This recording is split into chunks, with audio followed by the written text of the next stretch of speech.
세계 경제를 한눈에 보는 글로벌 경제 조항리 아나운서와 함께하겠습니다. 어서 오세요. 안녕하세요. 네, 오늘 어떤 소식인가요? 네, 오늘은 일본 자동차 업계 이야기인데요.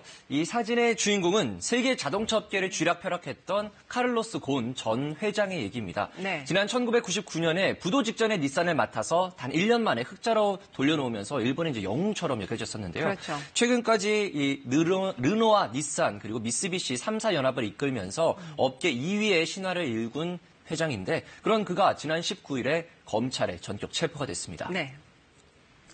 곤 전 회장에게 적용된 혐의는 금융상품거래법 위반입니다. 일본 도쿄지검은 그가 2010년부터 5년 동안 연봉으로 무려 1,000억 원을 받은 뒤 절반인 500억 원만 신고한 것으로 보고 있습니다. 검찰은 또 곤 전 회장이 회사 돈으로 파리, 베이루트 등의 호화 주택을 구입한 것으로 보고 수사를 벌이고 있습니다. 하지만 곤 회장은 혐의를 강하게 부인하고 있습니다. 퇴직 후에 받을 보수가 아직 확정된 것이 아니어서 신고하지 않은 것이라고 주장을 하고 있습니다. 그 말은 보수를 적게 신고한 사실은 인정했다는 거네요? 네, 그렇습니다. 이 곤 회장은 검찰 수사에서 2010년부터 연봉 중 절반만 수령을 하고 나머지는 퇴임 이후에 받기로 했다고 말한 것으로 전해졌습니다. 네. 그는 이 사실을 유가증권 보고서에 기재하지 않았을 뿐이지 법을 어기지는 않았다는 입장입니다.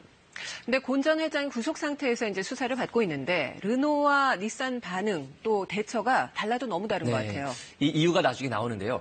이 르노 그룹은 곤 회장의 직을 유지하면서 검찰 수사를 끝까지 지켜보겠다는 입장인데요. 하지만 닛산 자동차는 뭔가 망설임이 전혀 없었습니다. 곤 전 회장이 체포된 지 사흘 만에 이사회 만장일치로 그를 해임했습니다. 먼저 닛산 측의 입장 들어보시죠. 私としてはですね、落胆ということを、強く覚えております。ゴーン統治の負の資産として清算、あるいは修正すべき点はですね、一人の個人に権限力が集中しすぎた点。 미쓰비시 자동차도 지난 26일 곤 전 회장의 해임안을 통과시켰는데요. 이로써 19년간 이어져온 곤 체제는 끝나게 됐습니다.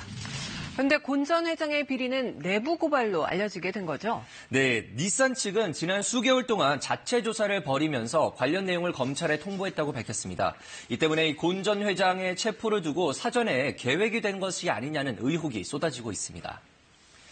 일본 검찰이 곤 전 회장의 귀국 날짜와 시간 또 장소를 정확히 알고 있었다는 점, 검찰이 닛산을 압수수색하는 와중에 사이카와 사장이 회견을 열어서 곤 회장을 비판하는 등 마치 짜여있는 각본처럼 움직였다는 분석입니다.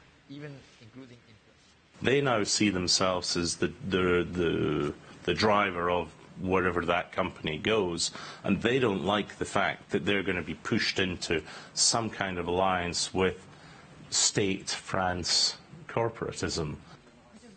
지난 월요일 닛산의 사이카와 사장은 직원들과 만난 자리에서 그동안 곤 회장을 통해서 르노와 소통하는 데 어려움이 있었다고 토로했는데요.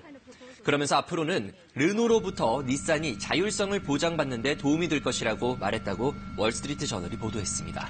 닛산이 르노와의 연합을 깨고 싶어하는 그런 분위기인데 두 기업의 관계를 좀 되짚어 볼까요? 네, 화면으로 좀 준비를 했습니다. 이 르노가 닛산의 지분을 43.4% 그리고 닛산이 르노의 지분을 15% 보유하고 있습니다. 이 르노가 우위에 있어서 닛산이 의결권을 행사할 수 없는 구조죠. 네. 이 닛산 사이카와 사장의 발언은 이러한 불평등한 지배 구조를 깨겠다는 의지로 풀이가 됩니다. 과거에 르노가 닛산을 먹여 살렸다면 지금은 그 반대입니다. 지난해 닛산의 자동차 판매 대수는 약 580만 대, 르노는 약 380만 대입니다. 판매 대수는 물론이고 매출, 시가총액 등 거의 모든 실적 면에서 닛산이 르노보다 앞서고 있습니다. 그런데 이런 상황에서 곤 전 회장이 르노 주도로 닛산을 자회사로 통합하는 식의 합병을 추진했던 것이 닛산을 자극한 것으로 업계는 보고 있습니다. 그렇기 때문에 이 닛산의 이 곤 회장의 해임에 대해서 닛산은 또 망설임이 없었던 거죠. 그렇군요. 네, 르노와 닛산의 경영 통합에 대해서 사실 몇 해 전부터 프랑스 마크롱 대통령이 지대한 관심을 보이지 않았나요? 네, 그렇습니다. 이 프랑스 정부는 르노의 최대 주주이기도 한데요. 이 마크롱 대통령은 지난 2014년 경제산업부 장관 시절에 주주의 의결권을 2배로 인정해주는 법안을 두고 르노, 닛산 측과 대립하기도 했습니다. 르노에 대한 장악력을 높여서 닛산에게까지 영향력을 행사하고 싶었던 건데요. 당시에 법안이 통과되지는 않았지만 이런 상황들을 일본 정부가 모를 리가 없죠. 외신들은 이번 곤 회장 체포를 두고 프랑스와 일본의 알력 다툼에서 비롯됐다는 분석까지 내놓고 있습니다. 이번 사태와 관련해서 프랑스와 일본 정부의 반응은 어떻습니까? 일단 양국 정부는 르노와 닛산의 동맹을 강력히 지지한다며 대외적으로는 이번 사태를 수습하려는 모양새입니다. 하지만 이 곤 회장의 후임 문제와 관련해서는 양국의 입장이 극명하게 엇갈리고 있습니다. 먼저 프랑스 재무장관의 말부터 직접 들어보시죠. Il était préférable que les participations restent dans l'état où elles sont et que les règles de gouvernance qui ont déjà été fixées ne changent pas. Or, les règles de gouvernance prévoient que le président de l'Alliance, comme vous le savez, soit le président de Renault. 하지만 일본 정부는 프랑스 측과 약속한 바가 없다며 정면으로 반박했습니다. 我々は株主でもないわけです。そういう意味で、私はこちらのことには、人事、ガバナンスを含めてですね、政府は口を出すべきではないというふうに考えています。 르노와 닛산의 기싸움이 느껴지시죠? 네. 자동차 3사 연합은 내일 정례회의를 열고 곤 회장의 후임과 또 향후 지배구조에 관한 논의를 진행할 예정인데요.